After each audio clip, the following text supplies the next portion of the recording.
평양하고 어떻게 보면 지방 차이가 너무 심하거든요. 평양에 살아본 사람만은 지방에서 못 살겠다고 하는 정도니까 저도 이제 평양에서 살다가 지방 내려가면 근데 와보면 평양에서 살다가 어떻게 지방으로 내려오게 됐어요? 저희 할머니가 지금 종교를 그걸로 해서 추방을 당했거든요. 저는 이제 엄마가 체육대학 붙여줘서 체육대학 한창 다니면 한 달에 북한의 돈으로 한 달에 100만 원을 썼거든요. 우리 네. 집안을 이끌어서 네. 평양으로 데리고 가야 된다 이거였구나. 맞아요. 그거에 북한은 네. 1등 하게 되면 가족이 다 평양 가잖아요. 맞아요. 그거 하나 그 투자했구나, 때문에, 엄마가. 투자를 했어요, 저한테. 시청자 여러분 안녕하십니까, 안혜경입니다. 오늘도 이렇게 새롭게 또 한 분을 모셔봤는데요. 소개 부탁드리겠습니다. 네, 안녕하세요, 여러분. 반갑습니다. 제 이름은 강예영이고요. 저는 지난해 10월 가족과 함께 동해로 목선을 타고 대한민국에 왔습니다. 네, 동해 하게 되면 바로 속초잖아요. 아, 맞아요. 속초 잊을 수 없는 속초. 지금 시각 6시 28분 지나고 있습니다. 북방 한계선을 넘은 북한 주민들의 배를 처음 목격한 사람은 우리 어민이었습니다. 작업하다가 이렇게 바다를 이렇게 돌아보는데 배가 하나 보이는 게 이상한 배예요. 우리 한국 배는 아니에요. 그래서 자세히 봤죠. 여기가 어디냐고 묻더라고요. 그래서 여기 강원도 요 속초라고 뭐 표정도 그렇게 안 변하고 그런 거 없이 그냥 아 그래요 그러더라고요. 제가 속초 사람이잖아요. 정말요? 네, 그래서 그날 예향 씨랑 네. 새벽에 들어왔다 해가지고 그거 보러 나가다가 내 새 차를 아주 그냥 와장창 어떡해요. 그래서 차만 망가뜨리고 이렇게 예쁜 예향 씨를 보지도 못하고 1년 있다가 오늘이야 보네요. 그렇네요. 너무 이렇게 인연이 있는 것 같아요. 그러니까 내가 이렇게 예쁜 예향 씨를 보려고 했었구나. 예쁘다고 개성해 아니 주시네요. 진짜 예뻐요. 아, 정말요? 진짜. 북한 사람 같지 않게 와 어떻게 피부도 이렇게 예쁘지? 그냥 저희 집안이 엄마부터 피부가 나쁘지 않았어요. 네. 그러면 본격적으로 우리 시청자님들이 진짜 북한에 대해서 궁금한 게 너무 많거든요. 가장 최근에 왔잖아요. 또 MZ잖아요. 맞아요. 북한 요즘 MZ 세대는 어때요? 북한 요즘 MZ세대는 이렇게 말리지 못해요. 하고 싶은 거를 하지 말라고 하면 더 하고 어떻게 보면 옛날에 우리 엄마 때하고 엄연하게 차이 나요. 아 정말요? 네, 제가 그렇잖아요. 제가 엄마도 이제 설득시키고 저희 이모님도 설득시키고 이렇게 해서 왔는데 일단은 용기가 좀 있는 것 같아요. 네. 그런 용기는 어디서 나올까? 그런 용기는 자꾸 북한 사회라는 게 우리 청년들은 좀 자유를 좋아하잖아요. 그런데 그렇지. 저희 행동 하나하나 감시받는 느낌? 아까 뭐 너 옷 이런 거 왜 입었니? 내가 내 옷 입고 싶어 입었는데 지가 가서 돈 주고 사줘요? 아니잖아요. 내 머리 단장 지금 괜찮잖아요. 저 이렇게 하고 다녔어요 그냥. 진짜? 네, 이걸 단속을 하니까 저 너무 괴로웠어요. 왜 내가 이런 통제를 받으며 이렇게 살아야지? 굳이 내가 왜 북한에서 태어난 게 죄인가? 막 그러다가 일단 제가 물론 이전에부터 되게 14살부터 남한 TV 드라마 뭐 여러 가지 콘텐츠를 접하면서 남한에 대한 동경심이 컸던 건 사실이에요. 그렇지만 이제 저희 지역은 국경 지역이 아니었잖아요. 그래서 내가 남한으로 가야 되겠다 생각은 했지만 실천으로 옮기기에 너무 희박했어요. 그러다가 제가 배운용을 하게 되면서 내가 배가 있는데 왜 못 가지? 이런 생각을 하게 되더라고요, 갑자기. 그래서 가자, 진짜. 그냥 죽을 수도 있겠지만 그래도 시도를 안 하기보단 낫지 않을까? 마음을 다지는 순간 내 행동으로 그냥 바로 며칠 만에 와버렸잖아요. 저처럼 며칠 만에 와버린 사람 아무 없을 거예요. 뭐 준비하는 게 뭐 시간 걸리고 그러는데 준비도 제 머릿속에 다 있었어요. 하루 저녁에 해버리면 끝나는 거죠. 근데 아니 그러면 우리 예향 씨는 고향이 국경하고 멀었다고 했죠. 네. 그럼 고등학교 졸업해서부터 배 운영한 건 아닐 거 아니에요? 맞아요. 저는 이제 원래 탁구 레슨을 하면서 돈을 벌었거든요. 북한에서 체육하게 되면 인기 종목 중에 하나잖아요. 맞아요. 왜냐면 외국에 나가서 네. 그래도 가끔 네. 인공기를 뛸 수 있는 종목이라고 해서 엄마들이 엄청 거기에 투자를 네. 하잖아요. 비행기 무손잡이 잡겠다고. 네. 저도 비행기 무손잡이 잡으려고 엄마가 탁구를 어릴 때 시켰거든요. 근데 돈이 진짜 엄청나게 깨졌어요. 그쵸. 그러면서도 엄마가 이제 계속 시키다가 나중에는 제가 좀 늦게 시작을 했거든요. 탁구를 한 6살부터는 시작을 해야지 성공을 하는데 북한 이제 그 흐름을 봐서는. 근데 저는 12살부터 시작을 했어요. 그래서 되게 늦은 거예요. 근데 4년, 5년이 지나서야 늦은 걸 안 거예요. 그러다 보니까 돈이 다 들어갔는데 어떡해요? 근데 저희는 이제 온 가족이 평양에서 살다가 내려오다 보니까 평양하고 어떻게 보면 지방 차이가 너무 심하거든요. 평양에 살아본 사람만은 지방에서 못 살겠다고 하는 정도니까. 옛날에 그 평양의 시민들 그 인원 제한을 할 때 막 네. 평양 여자들을 지방 남자들한테 시집 가라고 그래 되면 전봇대 붙잡고도 시집 안 간다고. 네, 그게 정말 우연한 소리가 아닌 게 진짜 저도 이제 평양에서 살다가 지방 내려오면 근데 와보면 평양에서 살다가 어떻게 지방으로 내려오게 됐어요? 저희 할머니가 지금 종교를 이제 한때 외할머니가 종교를 믿으며 살았거든요. 그런 그 사이에서? 네, 야, 배짱도 두둑하다. 그러니까요. 그러니까 우리 할머니가 좀 담이 있긴 하죠. 그런데 그걸 닮았네, 외손녀가. 일단 그걸로 해서 추방을 당했거든요. 지방으로. 평양에서 지방으로 추방당하는 건 정말 엄청난 처벌이거든요. 아, 당연하죠, 네. 그게. 평양시는 그때 당시 배급도 주고 뭐 전기도 괜찮았고 공급이 괜찮았고 뭐나 살기가 편했어요. 근데 그때 당시 지방은 정말 강도들도 되게 많다는 소문도 있었고 그 다음에 전기도 안 주고 그다음에 식량도 네, 없고. 식량도 없고 지금. 어떻게 살아야지 막 어려운 그런 생활을 겪다가 그러다가 엄마도 그렇고 되게 약하게 다시 돈을 벌어서 그 다음에 저희 집안이 이제 펴기 시작하면서 저를 탁구를 시키고 네, 엄마랑 이모랑 같이 노력해서 되게 사실 북한에서 돈 버는 게 엄청 힘들잖아요. 네. 그럼요. 그런데도 불구하고 저희 집안은 그래도 중급에 속하는 그런 생활 수준을 유지하면서 살았었는데 그래서 엄마가 탁구를 시키면서 너는 앞으로 탁구를 성공해야 된다. 네가 다시 우리 네. 집안을 이끌어서 네. 평양으로 데리고 가야 된다, 어. 이거였구나. 맞아요. 그거였어요. 기본은 그거였어요. 이 지방에서 너는 살기가 진짜 힘들다.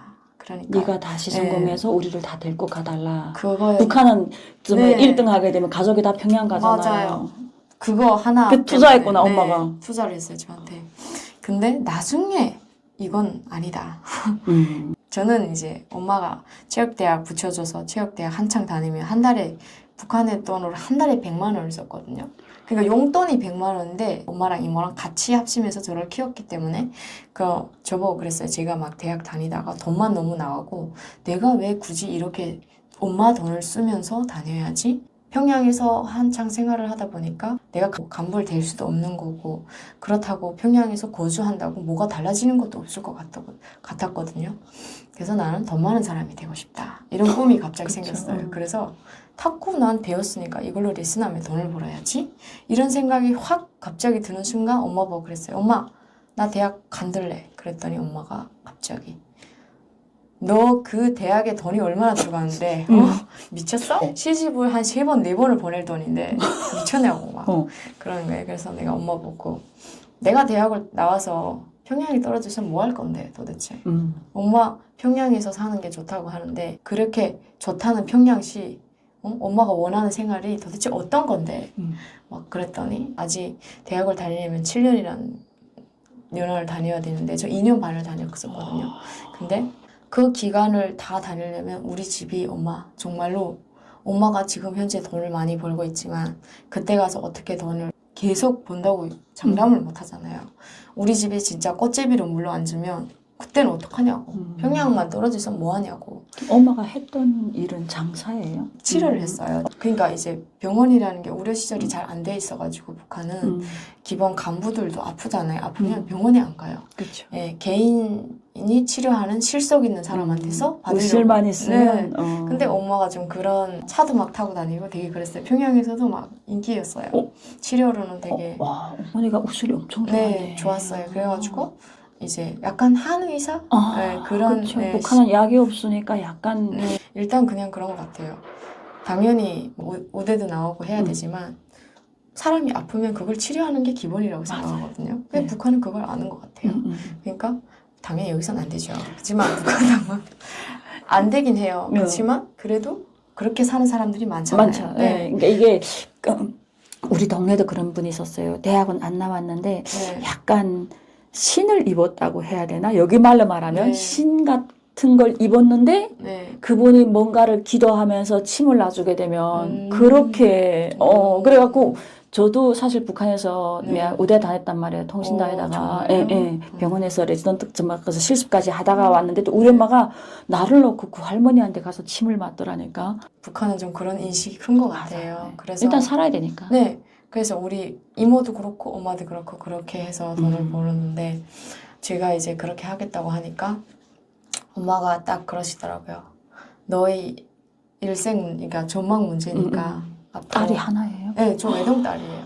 아이고. 그러다 보니까 엄마는 너를 해줄 수 있다. 대학을 해줄 수 있는데 너가 굳이 이런 선택을 한다면 막지는 않겠다. 하지만 너가 이런 선택을 해서 앞으로 엄마를 원망하지는 말아라 하고 하시더라고요. 그래서 내가 그쵸? 나 원망 안 해. 죽어도 내가 선택한 거 원망 안 해. 어떡해. 제가 이 말을 약간 후회하게 된 게 한 달에 100만 원 썼잖아요. 용돈 주고. 그리고 저 14살부터 핸드폰 이게 쓰고 다녔는데 14살부터 핸드폰. 네. 북한에서 그 맞아요. 비싸다는 네. 핸드폰을. 그랬었어요. 그래서 되게 그 학생 애들한테도 인기가 많았어요. 핸드폰 있는 애가 인기인 거예요. 근데 엄마가 핸드폰을 해소하지 않고 핸드폰 엄마도 다 있고 다 집안이 있었거든요. 근데 일단은 용돈을 안 주는 거예요. 제가 대학에서 내려오니까 되게 용돈 하나도 안 주더라고요. 그리고 벌었으라고? 네, 옛날에 뭐 공주처럼 막 집에 오면 대학 다니니까 어야 엄청 크게 했거든요. 내가 해달라는 건 다 해주고. 맞아요. 엄마 태도가 엄청 변해진 거예요. 그래서 뭐지? 엄마 이전에하고 왜 달라 이렇게 했더니 너 대학도 안 다니잖아. 그럼 너 돈 벌겠다며. 그래서 안 되겠다. 나 돈 벌어야지 하고 이제 탁구 레슨을 시작했어요. 그럼 탁구 레슨은 하게 되면 한 달에 얼마씩 받아요? 한 사람당? 일단 한 시간당 하거든요. 북한에서 시간당. 탁구 레슨비가 제일 비싸요. 근데 시간당 8,000만 원을 받거든요. 8,000원, 만 원. 네. 그리고 이제 탁구장에 제게 있으면 그냥 그걸 제가 가지는 거고, 만약에 제 탁구장이 아니다 하면 그냥 탁구 판비가 2,000원 내지 3,000원인데 저는 이제 2,000원에 해줄 수도 있고, 그러면 2,000원만 주고 나머지 돈을 제가 가지는 거예요. 그럼 10,000원을 받았으면 8,000원을 제가 가지고 8,000원 받으면 6,000원을 제가 가지는 거죠.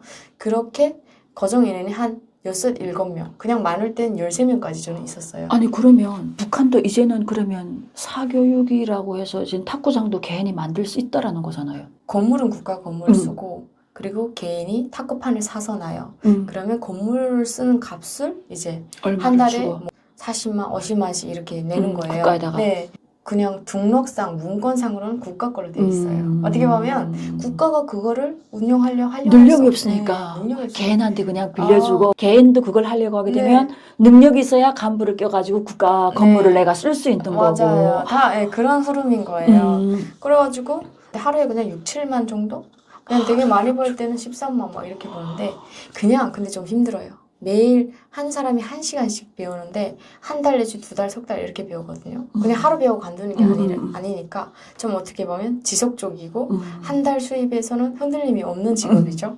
그래서 이제 간부들도 되게 많고 배워주는 사람이 탁구는 한 번 시작하면 끝을 봐야 되는 거예요. 약간 좀 근데 그렇다고 하루 이틀 내로 배우는 것도 아니고 한 달, 2달로 배워지는 것도 아니에요. 그러다 보니까 간부들도 이제 탁구를 못하면 축에 못 끼우고 그쵸. 하니까 탁구판들이 네. 어느 공장기 없어 다 있잖아. 네, 그러니까 연호 간부가 아니고 막 노동 책임 비서 그런 사람들까지도 저한테서 배웠어요. 그러다 보니까 시당 책임 비서 이게 되게 쓰이거든요. 북한은 그런 거잖아. 체육을 생활하자 해가지고 기본적으로 런구, 탁구, 배구는 다 할 줄 알아야 간부들. 그래가지고 좀 그런 측면에서도 좋았고요. 대학생들도 이제 김대 다니고 화학공업대학 다니고 뭐 일단 평양대학 다니는 학생들도 있었고 집에 이제 지방에 내려왔다 저한테서 와서 한 매일 방학 때마다 와서 배우는 학생들도 있었고 일반적으로 보면 일반 사람 돈 없는 사람 못 배우고요. 그러면 시간당 레슨비가 북한 돈 8,000원에서 10,000원이라고 했잖아요. 네. 그러면 북한 근로자 월급은 어떻게 돼요? 근로자 월급이란 말 자체도 없고 북한은 그냥 공짜를 시키잖아요. 사회주의라는 게 어떻게 보면 우리 주민들은 뭐 공짜를 쓰고 지네는 주는 거 개뿔도 없고 모든 흐름은 다 자본주의 체계인데 그냥 말로만 사회주의 떠드는 거잖아요. 야, 그 월급도 없으면 그 모든 사람들이 그 시장이란 데 매달려 살아야 되는 이런 구조잖아요. 네, 맞아요. 근데 일은 또 직장 나가서 해야 되고 네. 돈을 번다는 게 만만치 않을 텐데 잘 나- 격차가 엄청나고. 맞아요. 간부 자식들이나 뭐 아빠가 선장을 한다든지 여러 가지 분야에서 돈이 좀 쥐고 있는 사람들이 자녀든지 그런 사람들이라든지 이런 사람들 아니고선 왜냐면 탁구비가 어떻게 보면 한 달에 30만이거든요. 30만. 네, 그 북한에서 되게 어려운 거예요. 근데 30만 원이면 쌀이 얼마야, 북한에서. 맞아요. 한 4인 가족 먹을 쌀 되잖아. 그렇죠. 근데 더 중요한 건 북한에서 이제